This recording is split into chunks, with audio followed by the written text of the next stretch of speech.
Welcome back to the Artie Lange Show. It's been a fun show. That Happy Talk band, they're good, man. Did a real deal. Awesome. I was quoting Skinner during Freebird, that live album where Ronnie Van Zant goes, "Play it pretty for Atlanta."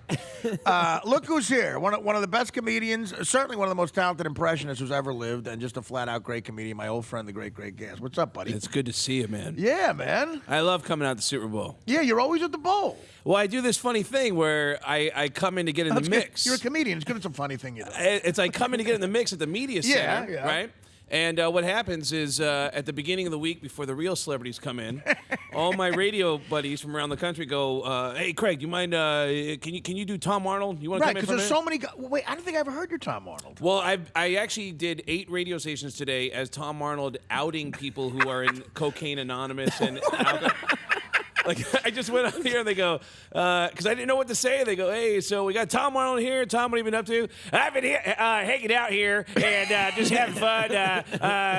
What have you been doing? Are you doing shows?" "No, I went to a meeting with Fred Tarkenton, and I probably shouldn't say that, so, but he's got a booze problem." And Fred Tarkenton? Well, Brett Favre is my sponsor, and I just start outing people and apologizing for outing them. And Brett then, Favre. Dan Marino's addicted to sex. I see him at Sex and Love Addict Anonymous meetings, and but I probably shouldn't say that out loud.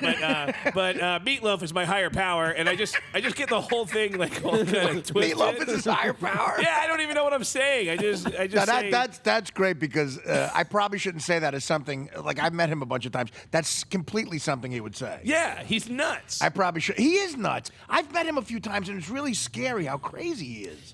The vibe is nuts around him. People talk about, that guy's got no filter.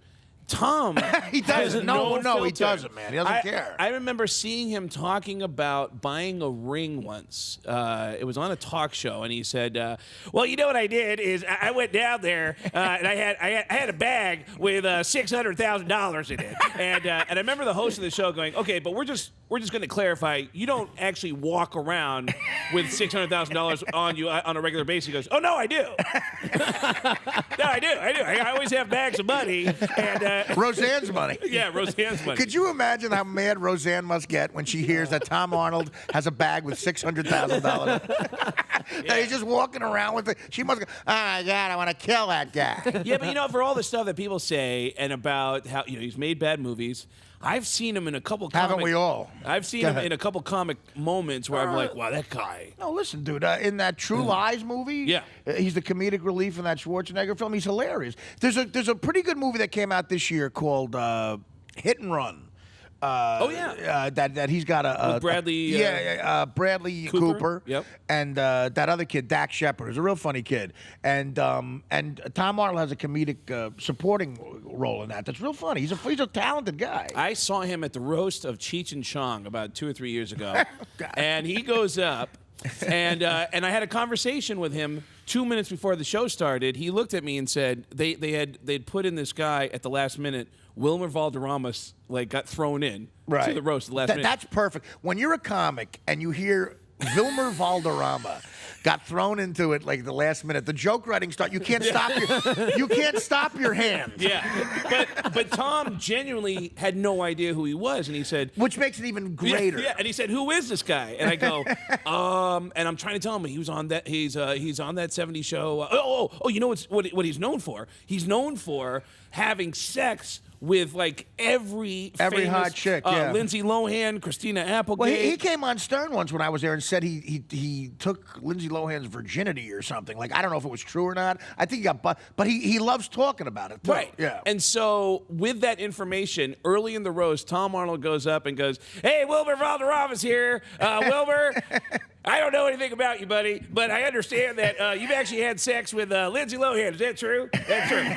"Wow, I guess it is possible to bang somebody's brains out." And I was like, "Wow, that's awesome." And Tom seemed a little shaken by all the things that were being. He always seemed shaken because people were just drilling him. Yeah, him to show up at a roast, that's rough. Because if you, that's the thing about roast. If you get asked to do one, you start thinking about who they're roasting. But you really got to remember. remember that you become a target too. Right, and you have to laugh and pretend like it doesn't hurt you. Right, and some of these people don't. You could tell some of these people who get invited to roast don't realize that when they get hit, they get really mad. Tom was shaken when he walked up to the microphone, and they said, and it was another slap in the face, and they bring him up, of course. Right. All right, here's the guy who's made the worst movies of all time. Please welcome Tom Arnold. And Tom walked up, and he looked visibly shaken, and he went, okay, fine. I've made some bad movies. All right, I'm sorry. You know, I'm sorry. the only time I got to say I fell into that trap was I did on comedy. I did a couple of Comedy Central's roasts. I did Hugh Hefner, I did Trump, and I did William Shatner. So Betty White was at the William Shatner roast, and I'm up there, and you know Jeff Ross is goofing on you, you're goofing on him. Like you figure that's gonna happen, but you think you're safe when Betty White's up there. So clearly she didn't know who I was. Someone wrote her this joke. Yeah. But I'm sitting next to Andy Dick, first of all. It's back when we were both partaking. We're both getting drunk. Yeah. Every shot is me and Andy Dick getting drunker and drunker. And Betty White's up there doing her set, and I'm lulled to sleep. I think I'm fine. I can look at my jokes. I don't get the Betty White. This is her first joke. She goes, "It's always great to see Artie Lange on the set, especially knowing I'm going to outlive him." It gets like a 2-minute roar into like a standing ovation, and I'm out of nowhere. I'm blindsided by it, and Andy Dick's going.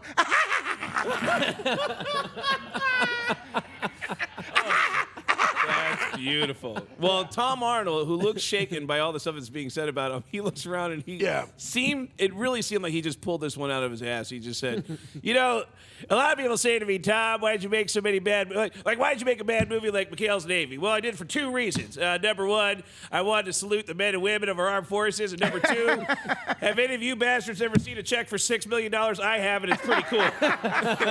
Boy, those are 2 excellent reasons. Yeah, $6 million. Where do I sign? Yeah, absolutely. I mean, I've done bad movies for 10 grand. Have you ever turned down something because you thought, I just can't face my comedian friends and the money is good? I mean, isn't that a fear of comedians? Wow, that's interesting. You know who's got the great... you know what? God, have I ever turned something down because I couldn't face my comedian friends? No, I've never been that bad before with it, but it's always in the back of your mind. You know who's great with that though is Spade. David Spade has the greatest attitude. He could care less about what these alternative comics think if you do a sitcom that's bad. Spade's like, I'm in this for 2 things: money and broads. Yeah, and I could care less. And I'm sure the word he uses is broads. No, it's not broads. It's the P word. I'm in this for money and the P word. Yeah. I don't care if all the guys at Largo think I'm selling out. You know, and that's being honest because he knows he's funny. Yeah. But I'm doing sitcoms. Man, he grew up in like a trailer in Arizona. I want money. I want women. I'm going to do a sitcom. I don't care if you think poorly of me as a comedian. See, I wonder if Saget, if his peers like gave him a hard time for doing Saget that has TV no show. peers. Yeah. No, but you're right. Saget did the TV, but again, he was worth about $50 million. Yeah. Well, no one can tell that when you walk into the show and you do America's Funniest Home Videos. You don't know when they hand you that material to say in the camera and go, well, this is what we want you to do. That's the fear of all comics is that you get on TV, but then somebody controls what you're going to say. Right. No, exactly. Well, that's a problem. You get, and then you get rebellious, and you say stuff that's probably a little offensively. I went through it with Brent the other day. Brent works at CBS, and I did a show, and I started making fun of the show The Talk, and on CBS you can't do that because Les Moonves' his wife. Really? By the way, Harry Shearer thought of a great name for the show The Talk. He said, "What to do with Julie Chen during the day." And, you know, Brent can't comment on that because he works over there and he's being very respectful and he does a good job. But, you know, Brent's not a comedian. We are, and we like to push the envelope and we get in trouble for it. You know? Yeah. Well, I mean, that's our natural reflex. Are you bringing up a Harry Shearer story only because Dan has introduced you to Harry now? Well, Harry did our show the other day. He did? Yeah, no, he's so funny, man. He came on for about an hour. Yeah. Because when I first met Dan, he was living with Mark Grace. Right. And Okay. We got which is in the news, by the way. Mark Grace. This is perfect.